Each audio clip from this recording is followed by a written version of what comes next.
Marcia Layton Turner is an MBA turned writer who has authored, co-authored, or ghostwritten nearly 80 nonfiction books about business, self-help topics, and real estate. She's also the founder of the Association of Ghostwriters, of which I am a proud member.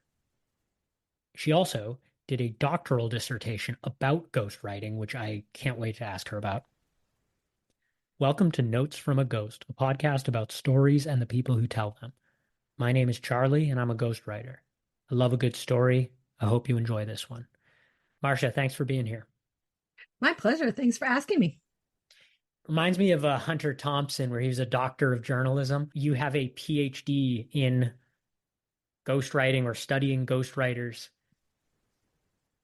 And It was a, please, yeah. yeah, it's a doctor of business administration. So the focus is on the business aspect. But yeah, I did my dissertation on the field of book ghostwriting. And before we started recording, we were talking about some of your what were some of the surprising findings of that study? I would say the most shocking to me was, and let me just give you a little bit of the backstory. It was a two-part dissertation. So the first part, I interviewed 30 ghostwriters about their work and how they got into it. And then I interviewed 20 clients, people who had been verified as having worked with ghostwriters. And the main thing that I heard from those clients was ghostwriters don't charge enough. So I had follow-up questions to really understand, well, what did you pay? Because I'm thinking, did you pay $500? Because in that case, I would tend to agree. But these are people who are paying many tens of thousands of dollars, and they still felt that the value that the ghostwriter brought was greater than what they paid.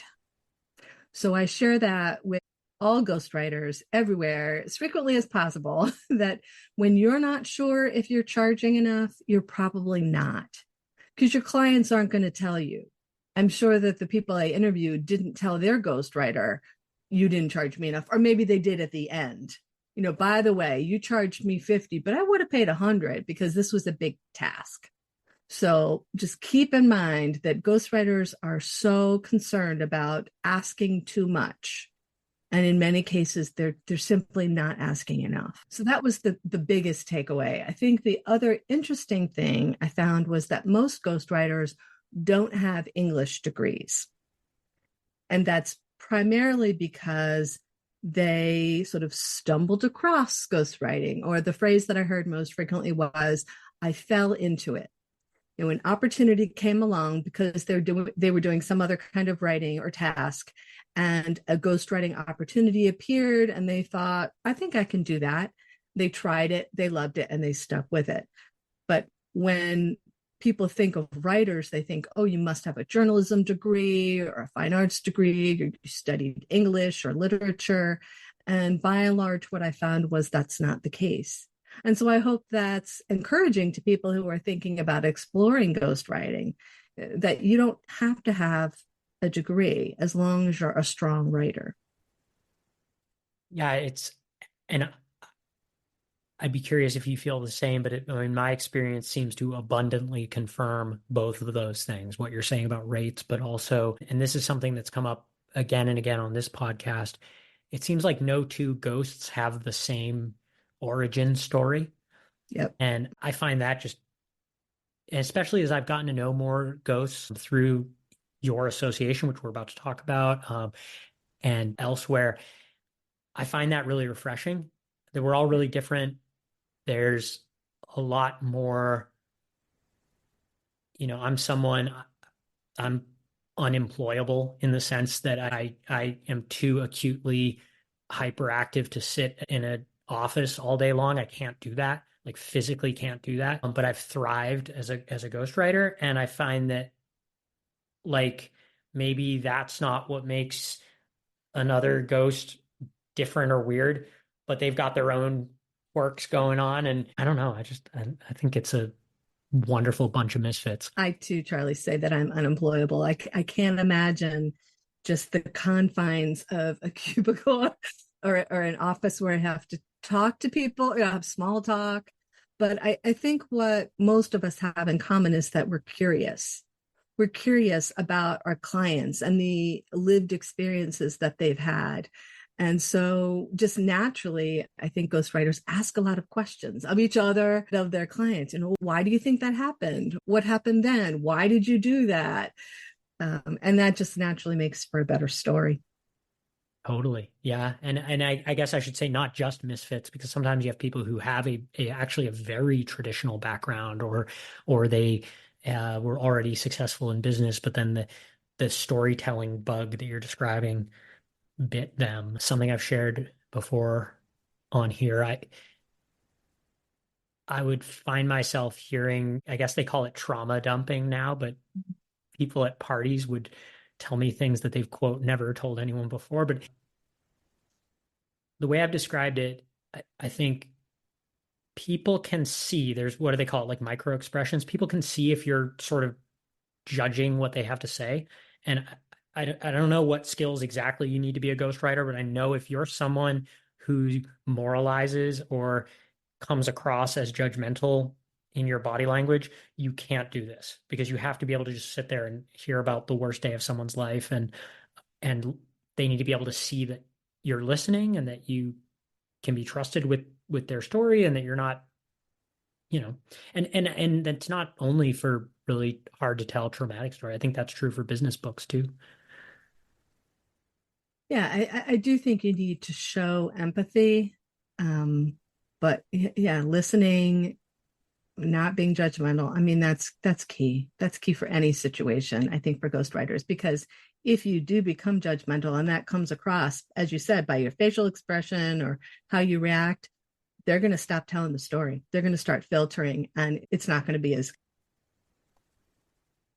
Uh, there's something that when you and I were talking about recording this, you mentioned the difference in the skills that go into ghostwriting versus just writing a book generally, and how those are not the same skill set necessarily.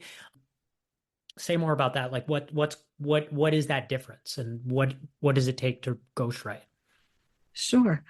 Well, I think so. I specialize in books, so I'm my answers need to be sort of taken with that as context. So I'm not talking about short form work, but people who are authors have demonstrated that they can write a book length work generally about something in their own experience, whether about a company that they started or an interesting episode in their childhood or college life, whatever. If it's, I'm thinking of a memoir.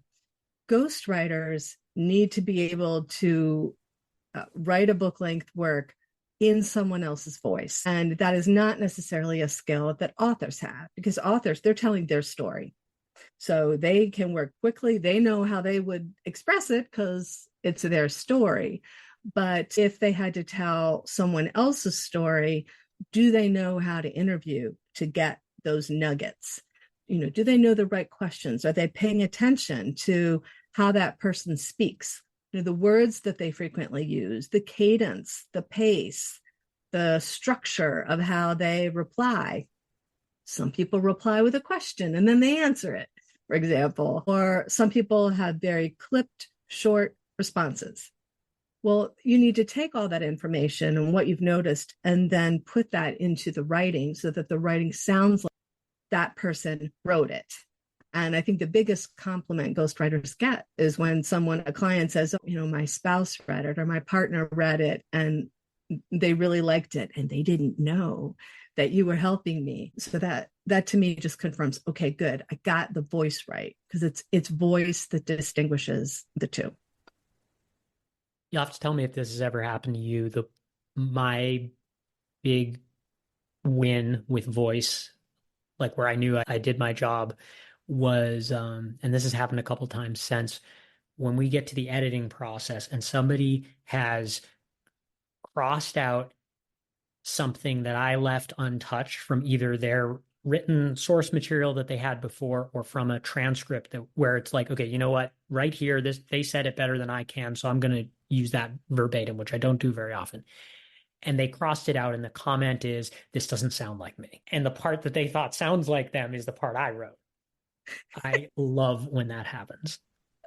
I think frequently clients, they want their product, their book or their white paper, whatever it is you're working on together. They want it to sound like them, but better. And so that's sometimes our task, is to make sure it still sounds like them, but maybe we correct the grammar just a touch, so it sounds a little bit better. And when that happens, then they are thrilled, typically. That tends to be in the kind of discovery early process. I have that conversation with authors about what voice means exactly. And I want to be clear about kind of what their goals are around that, because I think sometimes people think that it means you just use the same slang that they do or whatever. But that might be part of it, but it's not. That voice, as you and I know, is so much more. And like you said, there's voice, and then there's literary voice or voice in a book or That's smart that you ask about that, Charlie, or that you address it, because the one project I had where this became an issue is when we didn't really talk about that. I assumed that I was writing a book in my client's voice. And so that's what I did. And he complimented me that, yes, this does sound like me, but again, I want it to sound more scholarly.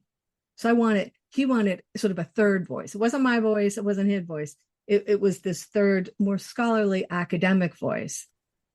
Didn't know that up front. So there was a lot of editing that went on later on to make it a voice that was not his.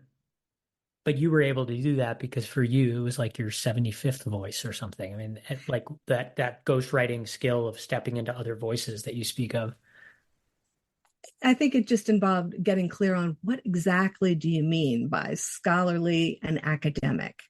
And is that going to change some of the content? For example, are we going to have footnotes? Are we going to add, references to the researchers? Or are we just going to be using larger words? And we had a lot of conversations about that because, again, we were sort of creating a new voice for him. That's such a good point that even when someone gives you direction, like I want it to be more scholarly, you still need to, okay, what does scholarly mean to you Right. or to your audience for that matter? Yeah. Now you, and I'm just going to like lavish praise on the Association of Ghostwriters for a minute. I mean, you have put together a really special place for us ghosts, and there are a couple things about it that I find really impressive. I think it's well curated. Everybody who's there seems to be there for the right reasons and kind of on the same page with rates and with sort of like you were saying, what it is we mean by ghostwriting. Ghostwriters of books, maybe, is a way to be more specific. There's also, there's some really amazing community resources where I find myself learning from other members, both in the sense of people who are way farther along than I am, and I'll learn from their experience. And then I'm able to impart little things I've learned to people who maybe are where I was a couple projects ago or whatever. How did that wonderful place come about? And what was your goal and what is your mission today moving forward? I can remember exactly when the idea for the Association of Ghostwriters came to be. And it was at the 2009 American Society of Journalists and Authors, ASJA, conference in New York City at the Roosevelt Hotel. ASJA's conference is fabulous. And if you haven't been to it, you should definitely consider coming. They have many different tracks, and meaning there's a book track, there's a content marketing track, there's a beginner track. They have usually 4 or 5. On this particular year, they again had a panel on 6-figure freelancing. It's a great panel, often the most popular one. And all the panelists had spoken about how they got to 6 figures. And one of them was doing some ghostwriting. And I think there was a question in the audience from someone about, well, how does somebody get into ghostwriting? And there was a whisper from somebody in my row, because I was in the audience, saying, hey, is there an association for ghostwriters? And I thought, oh, no. And that's everybody's. And I thought, oh, there needs to be, because at this point, and just quickly talking about some of the things that were happening, but in the mid 2000s, this was really the start of the ghostwriting profession. And it is a profession now, it's not just an occupation. But right around 2008, 2009, we had the opening of the floodgates in terms of printing technology. Whereas around 2000 and before, the traditional publishers were the gatekeepers. And by early to mid 2000s, you could self-publish a book. At the same time, social media was really picking up. So there was increased demand for words, content, and people were suddenly wondering, how am I going to get all this done? So that was leading to more companies and more individuals looking for ghostwriters to work with. And so we were just starting to hear about that at ASJA. So seeing that there's an opportunity to create a community sort of like ASJA, I signed up and took a course on how to create a community. And then in June 2010, I launched this Association of Ghostwriters, hoping that all the folks who were at ASJA who were talking about doing this new work, that they might come. And so they did. It's not a huge organization. We have about 150, 160 members right now. But from the beginning, I'm going to say the vibe, the general feeling within the group is one of abundance, that we all know that we are not competitors for the same projects. Yes, we might all apply for the same job, but there are some people who are going to be a better fit than others. And that is what I think what you're saying, Charlie, is in the conversations. People are very comfortable saying, hey, I've never come across this. Maybe you have. What would you do in this situation? And there's no shame in saying, hey, I don't know what to do about this. And the people who then commented to say, oh my gosh, I've been there. I've had that situation and here's what I did. And you may want to try this, like looking back, I wish I'd done it that way. Or people at all levels, and all levels meaning experience, come in and say, hey, I'm bidding on this project. Like, what's a good rate? Here's my rate. What do you think of that? And people just give input. Because you said early on, Charlie, people are charging a wide range of rates. And that's a good thing and a bad thing. So part of my mission, in addition to just getting people together to create this community where we can share information, share best practices, together start deciding what do we think those best practices are, because there isn't any other, really solid community like ours to make those decisions, but also then to talk about, well, how do you set rates? And I think this is probably the biggest topic within the Association of Ghostwriters, within other groups, within other writing groups, is how do I choose a rate? And can I kind of go off on a tangent here? Please. Yes. Okay. Especially if it's about rates. Yes. So rates, rate setting, that is the most popular question that any ghostwriter comes up so often everywhere, all over the internet. What do I charge? And early on in my career, I approached it like an MBA student. I did analyses. I did a competitive, I guess analysis is what it's called. I was in business intelligence at Codex. That's what I'm trying to think of the terminology. But yeah, I looked at all the competitors. What are they charging? I looked at publishers. What were publishers paying? I looked at my hourly rate. What were my expenses? What do I need to earn in order to be profitable? And I thought that there was maybe an equation I could create that would tell me what the optimal hourly rate is. I followed that approach for a good 5 to 10 years, I would say, just being really careful about, okay, what's the market rate and where am I? Where do I want to be? And I think now, having done a few more books, I would say that was totally unnecessary. And if you are a ghostwriter and it's always good to be aware of what the market rate is. I think that's useful information, but don't necessarily let that drive your own rate. What I have learned is the best rate for you is what you are comfortable, what you feel your value is for a particular project. And so that rate may change. If you're working with a gazillionaire who wants to tell his or her story, and it's going to take a year, and that with this book, they're going to be able to get on the national speaking circuit and generate additional, hundreds of thousands of dollars a year. Okay, then that your value is very high, like at least 100,000 on that book. And that's very different from if you're working with an octogenarian who wants to leave a legacy for her family, just so that everybody knows her story, and it's not going to take very long. It's not going to be a long book. Maybe that's a $40,000 project or a $60,000 project. But I think it's important that we think about the value that we bring and not so much is is this is this too much? I think that's what I hear so often. Ghostwriters Yes. asking, "Oh, that may be too much. I'm not sure if my client's going to pay that." And those are two separate issues. When you say, "Is this too much?" You're really, I guess I see this in myself. When I ask that question, it's more I'm questioning, do I think I'm worth that? Really has nothing to do with the client and what they're willing to pay or expecting to pay. So first, you really need to get confident that whatever you're going to ask, that you're confident that this is the right rate. And so I would recommend like look in the mirror in the morning and say, like, I charge $50,000 per book, or I charge $150,000 per book, whatever it is.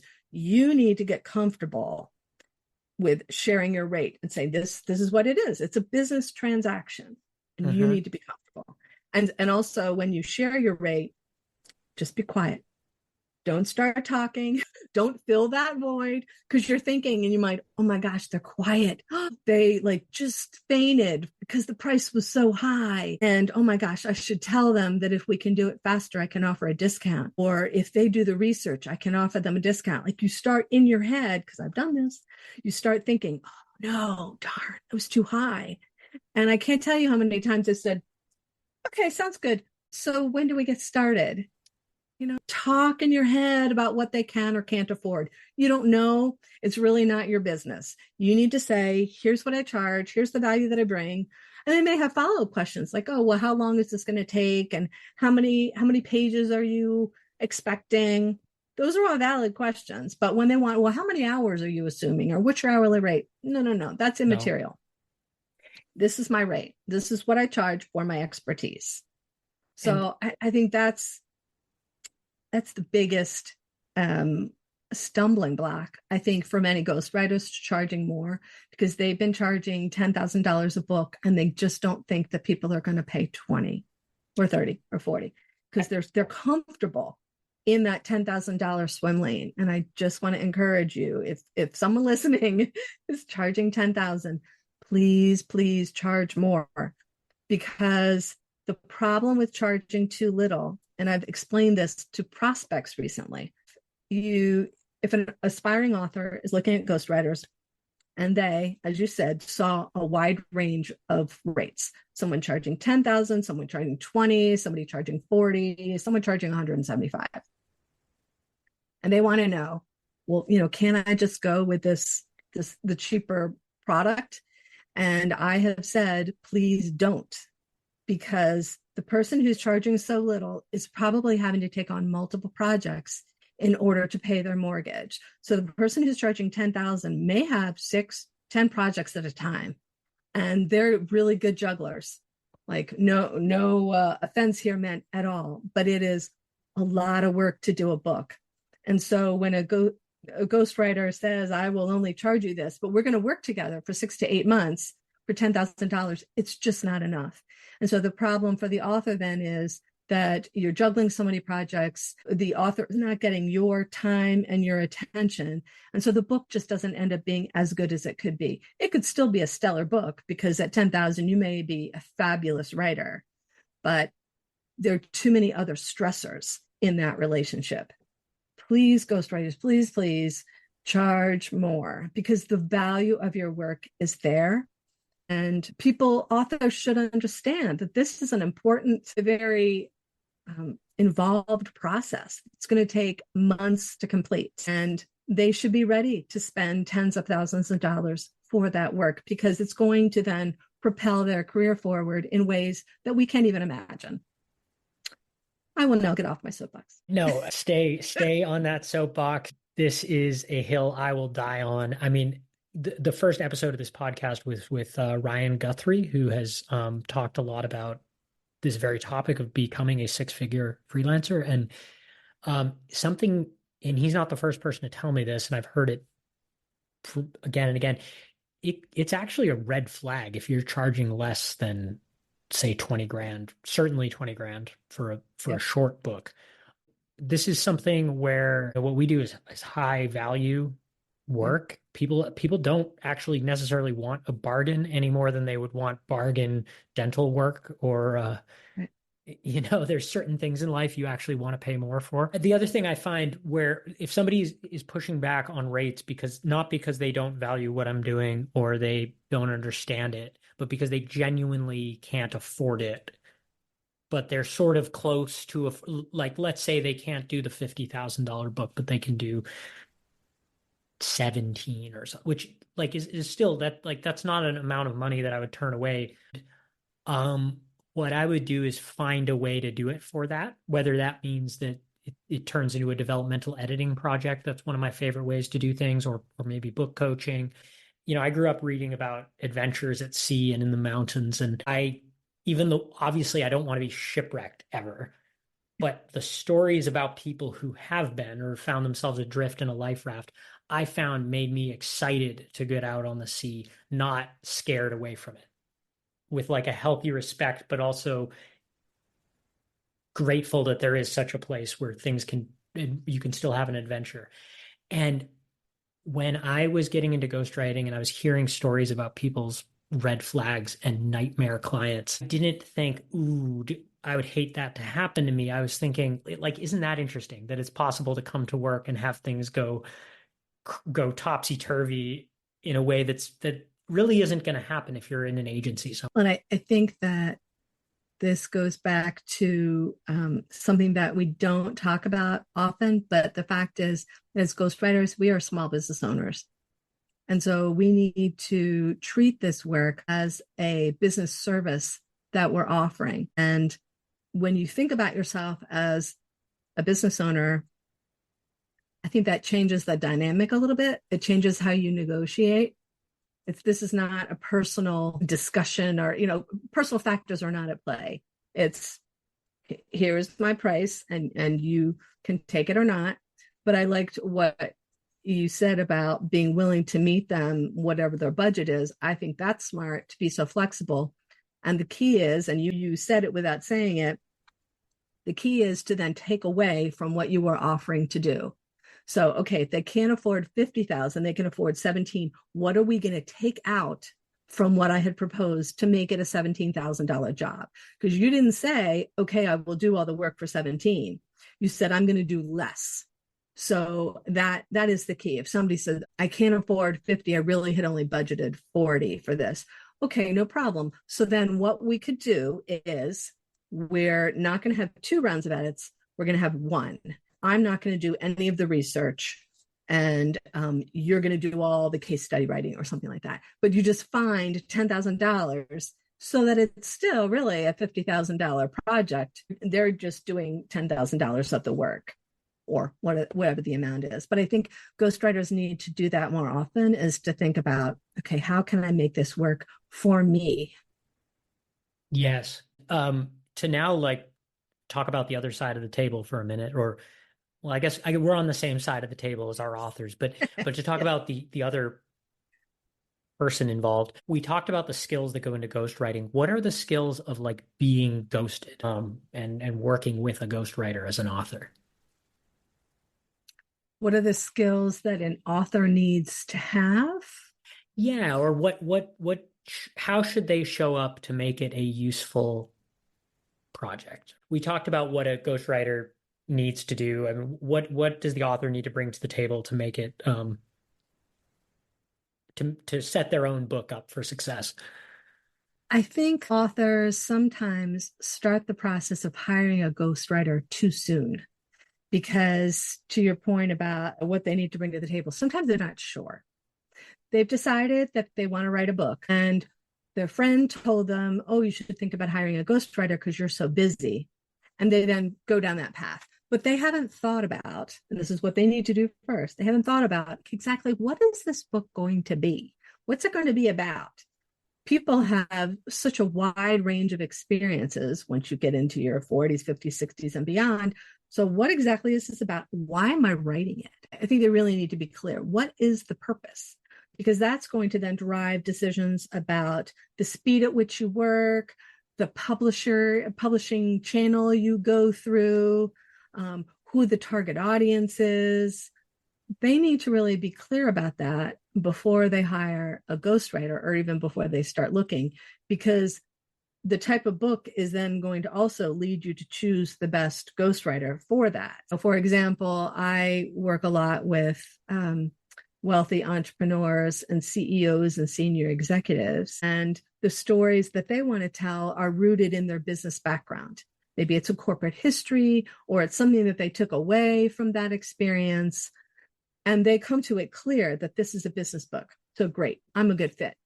But if they hadn't really thought about it, they just know what, I want to write a book. Well, is it a memoir? Is it, or is it something about time that you spent in Italy? Is it a health book? Maybe they overcame some health challenge. Okay, none of those would be topics that I would be a good fit for. But if they hadn't already come to me with that decision made, you can waste a lot of time on both sides. So authors need to be clear what they're looking for. They don't have to be clear about how many pages it is or what the cover is going to look like, but they need to be clear. And then once they're clear about what the book is going to be about, they need to set the time aside and be sure that this is the right time for them to get started. Even if they're clear that they know they want a book about their company, let's say, well, if they are, I don't know, let's say going through an IPO next month. Okay, well, for the next 6 months is really not going to be the best time to start this project because they're going to be prevented from talking about the company for a while and they're just not going to have the time. So they need to be sure that their schedule is clear, at least, I'm going to say 3 months to be available for interviews to really get working on it. And for me, that's often the biggest challenge is making sure they have the time so that they, to your point about getting ghosted, so they don't go traveling and not tell me, and I'm wondering where did my client go? Like literally the other sense of ghosted. Exactly. Where did they go? Are we still working on it? So that's another thing. They need to be willing to communicate, and ghostwriters need to set boundaries around when that's going to happen, how it's going to happen, how long you're going to talk, because I don't want to encourage prospects to call me on Saturday afternoon and think I'm going to drop everything to have an input session or a discussion about their book. That doesn't work. Oh my God.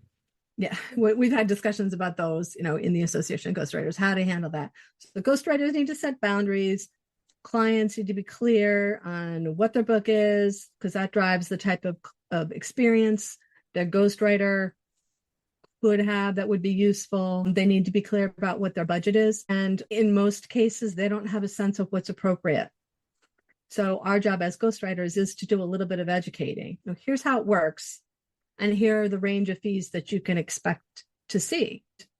They may say, wow, I had no idea it was that expensive. I hear that a lot.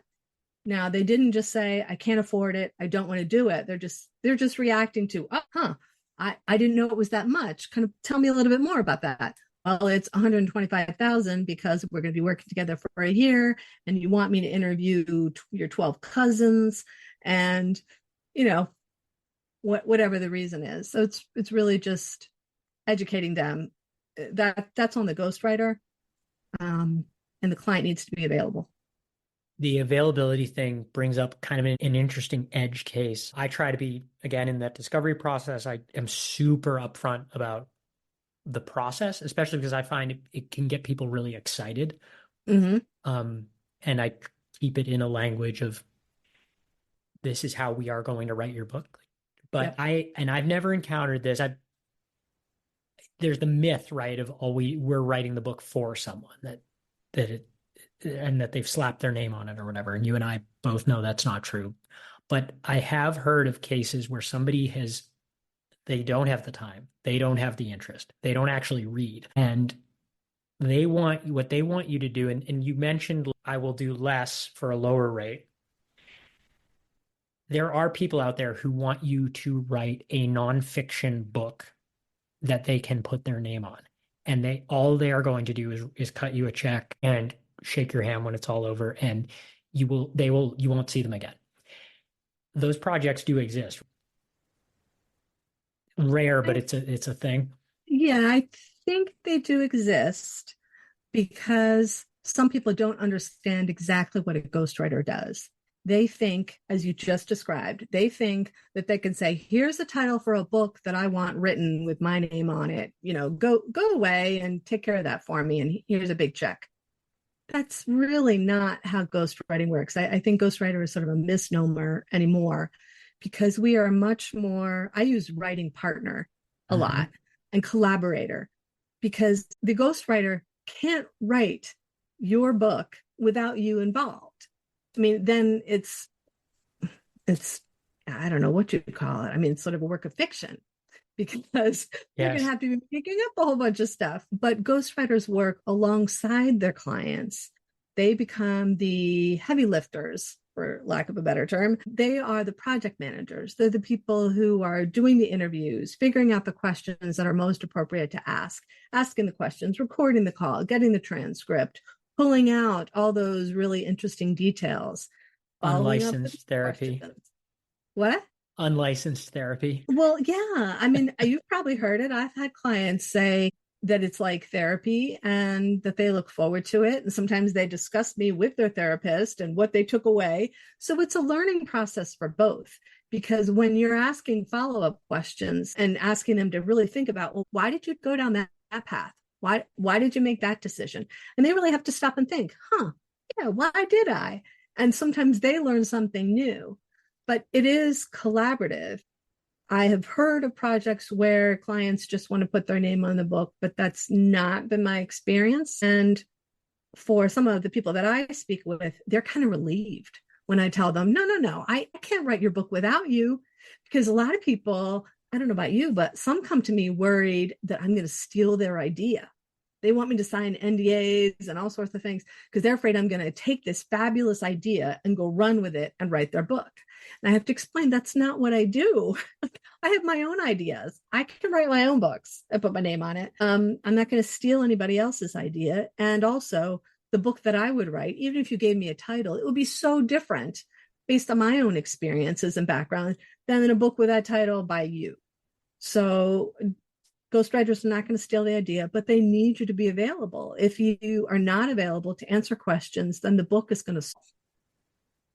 A In my experience, is because it is funny. People have these, the ultimate mark of an amateur is somebody who puts copyright at the top of their manuscript, and and for those of you listening at home, that was the biggest eye roll I've seen all day. But it's always the people with ideas that aren't worth stealing who are most afraid of their ideas getting stolen. Good point. There's You were talking about ghosts kind of coming out of the shadows a little bit, and I've mentioned this before, but it's the best example of that I've ever seen is American Mother, this recent. I don't know if you saw it. So it's Diane Foley and Colm McCann. She's the mother of James Foley, who was basically murdered on television by ISIS, the journalist. Yep. And amazing person. She has a foundation related to issues around hostage negotiation. But I bring it up because the cover, so it's American Mother is the title. Colm McCann with Diane Foley, not the other way around. Interesting. Yeah. Which and that was something that I think Gotham Ghostwriter shared that recently, that was kind of this big moment for because that's going beyond like co-authorship. That's giving the co-author marquee billing. And I have not seen that. That's exciting to hear that this new dynamic exists because in the past, ghostwriters were sort of asking for and fighting for with an and on the cover, with meaning they were a co-author or collaborator, and meaning they were sort of support staff helping the book be written. But if a ghostwriter has their name first, to me, that almost sounds like they were driving the project from the beginning. They did background research, they did all the interviews, and Diane Foley was a supporting character, but she wasn't the main source of information. So that's really interesting. Yeah, and I'd be curious to know what their process was. I am currently working on my first with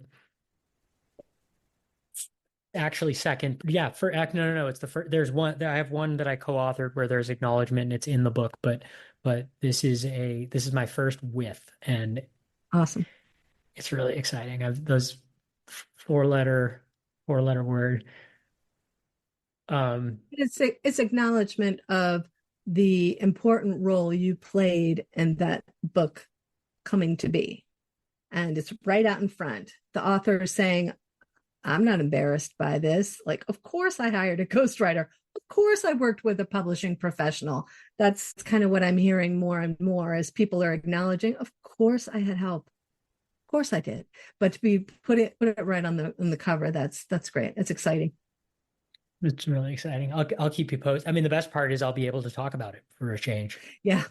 Now there is something to anonymity where you could be infinitely successful in a way you can't talk about. And I found very early on, I used that when I was pitching projects where I'd be like, well, I've done all sorts of unattributed work. Yep. Mm-hmm. And you can imagine what those might be. Yep. And your imagination might be greater than what they are. Totally. Totally. Marcia, thank you so much. Where can listeners find you? I have my own website all about the ghostwriting that I do. It's at my name, which is Marcia Layton Turner, and the Association of Ghostwriters, which, as I'm so happy that you found us, Charlie, and that you're liking it.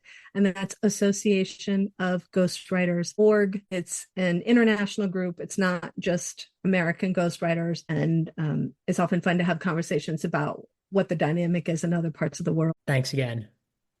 My pleasure. Thank you for having me. If you have an epic story, I'd love to hear it.